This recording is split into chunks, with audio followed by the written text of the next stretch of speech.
بسم اللہ الرحمن الرحیم۔ السلام علیکم ورحمۃ اللہ وبرکاتہ۔ علامہ اقبال رحمۃ اللہ علیہ کسی تعارف کے محتاج نہیں۔ حکیم الامت شاعر مشرق ڈاکٹر محمد اقبال رحمۃ اللہ علیہ کا یہ مشہور و معروف شعر تو آپ نے کئی بار سنا ہوگا۔ ایک ہی صف میں کھڑے ہو گئے محمود و ایاز، نہ کوئی بندہ رہا اور نہ کوئی بندہ نواز۔ اس شعر میں انہوں نے محمود و ایاز کو ایک ہی صف میں کھڑے ہونے کو اسلام کے ایک باکمال وصف مساوات سے تعبیر کیا ہے۔ ایاز ایک امیر تاجر کا غلام تھا۔ وہ تاجر کسی قرض کے بار تلے آ گیا اور قرض اتارتے اتارتے اس کا سب کچھ بک گیا، لیکن پھر بھی قرض ادا نہ ہوا۔ اس کے غلام ایاز نے اسے مشورہ دیا کہ آپ مجھے بازار لے جائیں اور وہاں 10 لاکھ درہم میں فروخت کر دیں تاکہ آپ کا قرض ادا ہو سکے۔ اس کا مالک مسکرانے لگا اور اپنے غلام سے پوچھا کہ آخر اس میں ایسی کیا خوبی ہے جو باقی غلاموں میں نہیں ہے۔ ایاز نے جواب دیا کہ آپ سر بازار یہ اعلان کریں کہ ایاز جانتا ہے کہ غلامی کیا ہوتی ہے۔ ایاز وہ سب جانتا ہے جو باقی غلام نہیں جانتے۔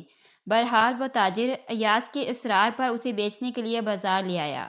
جب اس نے اپنے غلام ایاز کے 10 لاکھ درہم طلب کیے تو ہر طرف زوردار قہقہے بلند ہوئے، جو کہ ایک فطری عمل تھا، کیونکہ ان دنوں غلام بکتا تھا 200 سے 300 درہم میں اور وہ طلب کر رہا تھا 10 لاکھ درہم۔ لیکن اس قدر غیر فطری مطالبے کے باوجود وہ تاجر اپنی بات پر قائم رہا۔ بات پہنچی بادشاہ کے دربار تک۔ بادشاہ کون تھا؟ تاریخ محمود غزنوی کے نام سے جانتی ہے۔ جب اس نے سنا کہ ایاز غلامی کے تقاضے جانتا ہے تو اس نے ایاز کو 10 لاکھ درہم میں خرید لیا۔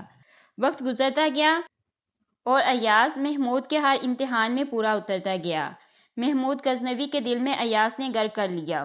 محمود غزنوی ایاز کی ذہانت، دیانت اور وفا سے اتنا خوش ہوا کہ اس نے اسے لاہور کا پہلا مسلمان گورنر لگایا اور یہاں تک کہ اسے وزیر اعظم کے عہدے پر تعینات کیا۔ دستور زمانہ ہے کہ ہر صاحب نعمت سے حسد کیا جاتا ہے۔ ایاز کی کامیابیوں سے کچھ ساتھی وزیر چل اٹھے۔ انہوں نے ایاز کے خلاف بادشاہ کے کان بننے شروع کر دیے۔ انہوں نے بادشاہ سے کہا کہ ہمیں پتہ چلا ہے کہ ایاز اپنے پاس کوئی خزانہ جمع کر رہا ہے اور جب اس کے پاس وہ مطلوبہ مقدار جمع ہو جائے گی تو وہ آپ کے خلاف بغاوت کا اعلان کر دے گا۔ ثبوت کے طور پر انہوں نے بادشاہ سے یہ بھی کہا کہ ایاز اس خزانے کو روزانہ ایک تہہ خانے میں دیکھنے کے لیے جاتا ہے۔ آپ بے شک خود اس بات کی تصدیق کر لیں۔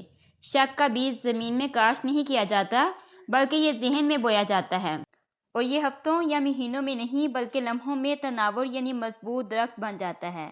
اس بری بلا نے محمود اور ایاز کے اعتماد کی مضبوط دیوار میں بھی درار ڈال دی۔ محمود نے ایاز کو بلایا، اپنے سامنے بٹھایا اور دریافت کیا کہ یہ خزانہ اور تہہ خانے کا کیا معاملہ ہے۔ ایاز نے لاکھ یقین دلانے کی کوشش کی لیکن محمود کو تسلی نہ ہوئی۔ ایاز سے کہنے لگا چلو میرے ساتھ اس تہہ خانے۔ آخر ایک شام محمود غزنوی اور ایاز ہاتھ میں چراغ لے کر اس تہہ خانے میں اترے جہاں ایاز پر خزانہ جمع کرنے کا الزام تھا۔ محمود غزنوی نے دیکھا کہ تہہ خانے میں ایک بہت بڑا پتھر پڑا ہے جس پر ایک صندوق رکھا ہے۔ پہلی نظر میں محمود غزنوی کا شک یقین میں بدلنا شروع ہو گیا۔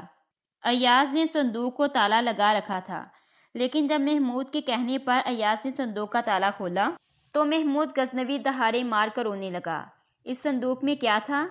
فقط ایک پھٹا پرانا کرتا، ٹوٹے ہوئے چپل اور ایک چھری۔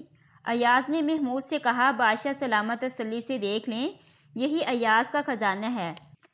محمود نے پوچھا ایاز تو نے اسے بہت حفاظت سے رکھا ہوا تھا اور تو اسی خزانے کو دیکھنے آتا تھا؟